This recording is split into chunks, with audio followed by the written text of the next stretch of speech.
The alarm on Leo's phone buzzed for the 7th time, a sharp, aggressive sound cutting through the cold San Francisco fog.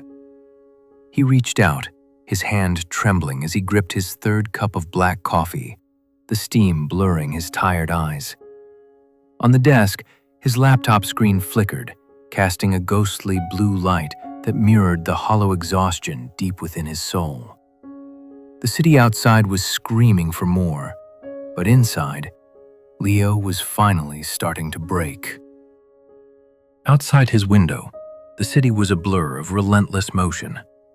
On the streets below, people rushed like ants, driven by the singular fear of being left behind. To Leo, life was a race where the only metric that mattered was output. Faster, he whispered to himself, his fingers flying across the keyboard, even as his vision blurred. He believed that if he stopped, even for a second, he would become obsolete. To Leo, a human being was no different from a machine. You are only as good as your latest result. But inside his small apartment, the silence was heavy, almost suffocating. There were no friends to call, no laughter to share, only the cold, artificial glow of his monitors. He was a high-performance machine, or so he told himself. Yet, lately, the gears were grinding. His chest felt tight, and every breath felt like a chore. He was breaking down, but the fear of falling behind kept him tethered to his desk. Then, he found it. Tucked away in a dusty drawer was an old wooden box from his grandfather. Inside lay a rusted pocket watch and a faded business card with a handwritten note. The clockmaker, Boston, for when the ticking becomes too loud. Just like that, Leo found himself leaving the noise of the city behind. He traveled to a quiet, cobblestone alley in Boston, searching for a small shop that seemed to exist outside of time itself.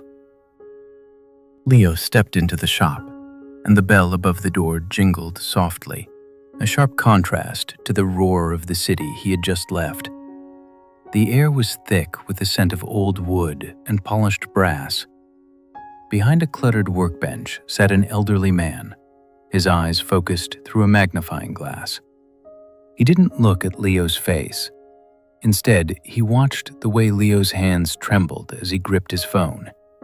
He watched the jagged, uneven rhythm of Leo's breathing. "You are running very fast, young man," the clockmaker said, his voice as smooth as aged silk. "But your gears are screaming." Leo let out a dry, nervous laugh. "I'm just stressed. Too much work, not enough time. I need to get back to the city by tonight. Can you just fix this?" He placed his grandfather's watch on the counter. The old man didn't pick it up. Instead, he reached into a velvet-lined case and pulled out a different watch. It was a beautiful gold pocket watch, a masterpiece of engineering, but its hands were frozen. He placed it gently in Leo's palm.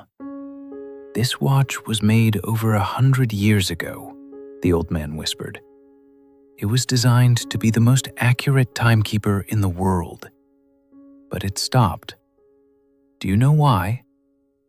Leo shrugged, his mind already racing toward his next email. Broken spring? Dust in the gears? The clockmaker looked Leo in the eyes for the first time, his gaze steady and kind. "No, it stopped because it was never allowed to rest. And now, before I fix it, I have a request. Sit in that chair, hold this watch, and say sorry to it." Leo froze. He looked at the old man, then at the watch, a look of pure disbelief on his face. "Say sorry? To a piece of metal? You've got to be kidding me. I'm a professional engineer. I don't talk to inanimate objects. This is ridiculous." The old man simply sat back and folded his hands. "The watch is waiting, Leo, and so is the part of you that feels exactly like it."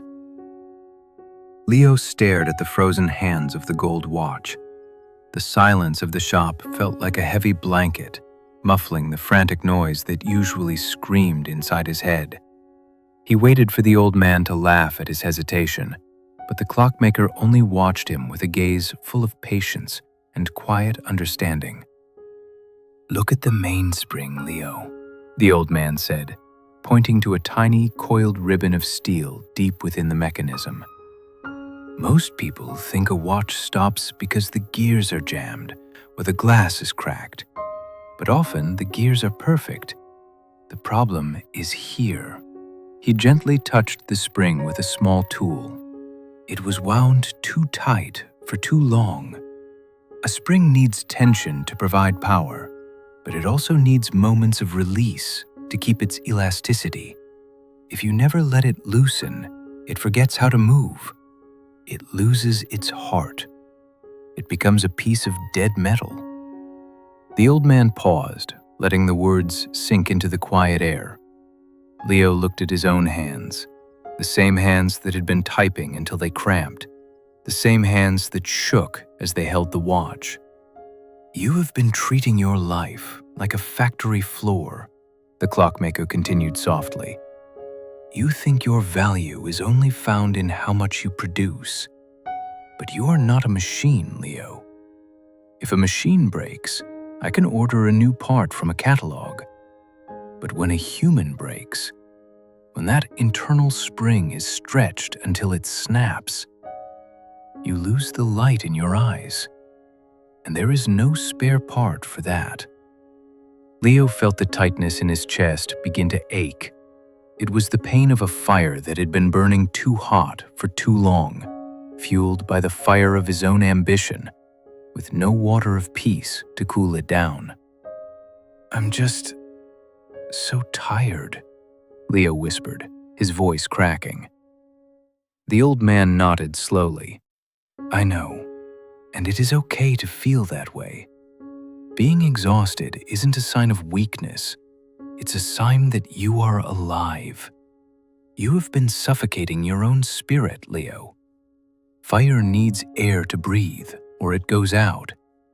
From this moment on, remember, resting is not the absence of work. It is the preservation of the soul." Leo stepped out of the shop and back into the cool evening air. The city was still loud, but the noise inside his head had finally stopped. He looked at the old watch in his hand and realized that to live is not just to produce, but to breathe. From today's story, we learn a simple truth.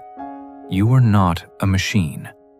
Your value is not defined by your output, but by the light in your eyes.